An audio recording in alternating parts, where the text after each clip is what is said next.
ating finished product ng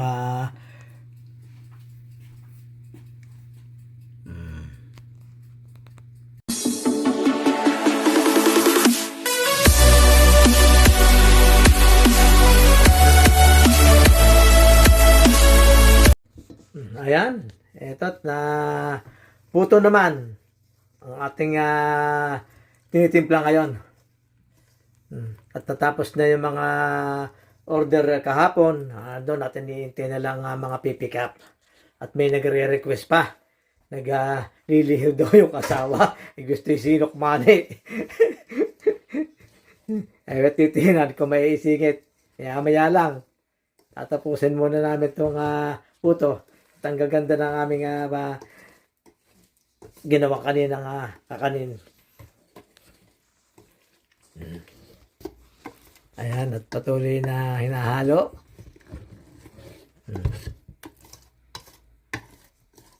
Ayan, ito na yung natapos na lutuin namin kanina. Yung bibingkang galapong. Ayan na. At are, kagabi pa ito natapos. Yan.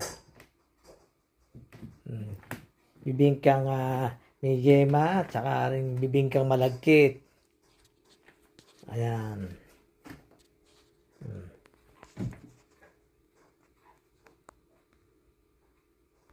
Yan at ating sinasala para pinong-pino, walang buo-buo. 3 beses ito sinasala.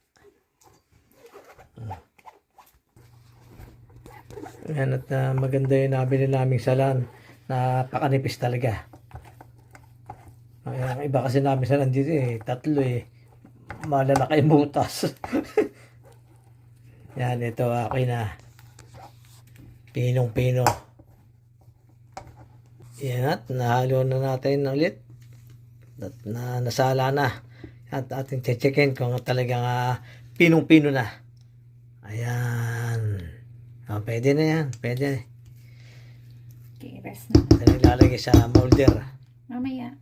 Yan. At re-rest muna pala ng 30 minutes para mas maganda. Balikan natin siya maya-maya. Ang ating finished product ng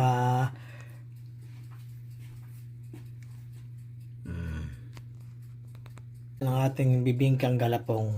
Yan, nilagyan natin ng inagad na nyog at saka muscovado. Yan, tapos may queso sa ibabaw. Yan. Ito na. At ating ilalagay na sa molder ang ating puto. At nilagyan natin ng cheese sa loob para masarap. Yan, at ating tinatakal-takal na.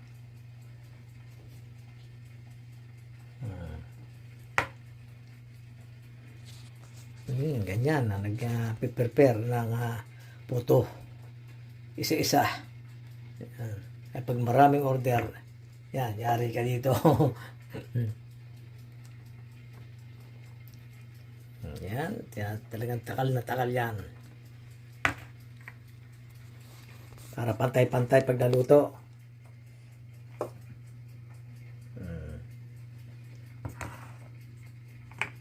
Yung iba sinasalin-salin lang, hirap papakayat-kayat doon sa molder.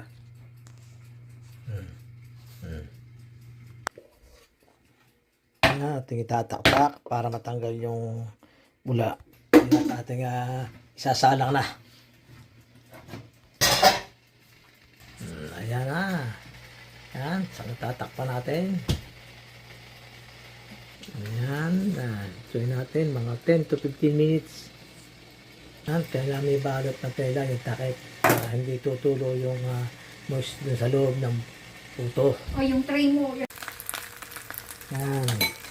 Sinukmani naman. Hanguin muna natin.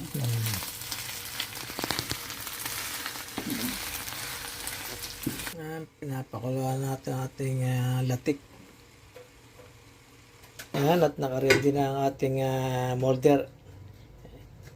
May dahon ng saging na sapin. Ayan.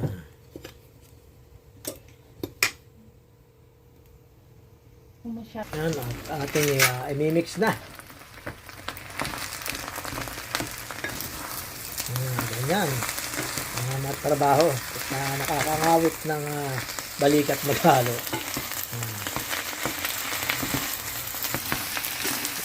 Ayan na.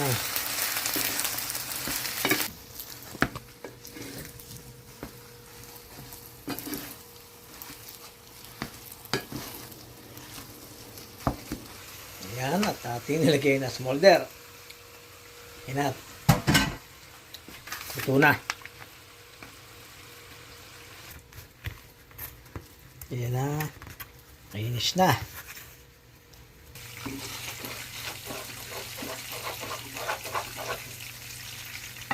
Ayan, malapit na. Brown na. More brown pa.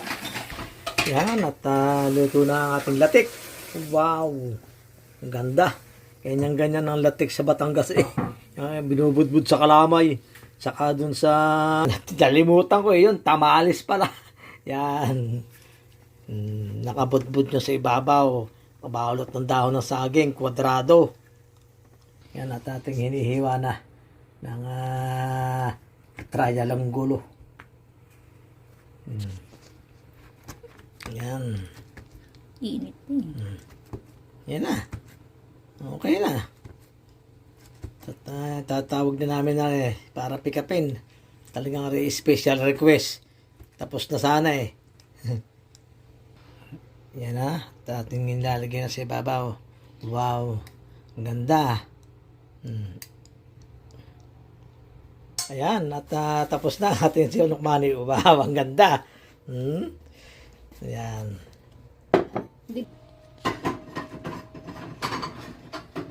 Yan na. Maganda. Maganda. Masarap pa. Yan ang aming finished product ng sinukmani. Ayan, at nagluluto naman tayo ng lumpiang Shanghai. At order din to. Nung oras na, hapon na. Panghandaro siguro to. At maya natin bubuksan. Habang iluluto pa. Bababa yung init pagka binuksan. Ayan na. Ayan. At malapit-lapit na. Kunti na lang. Ay, kukunti pala nilagay mo. Dagdagan mo. Dagdagan mo lagay mo.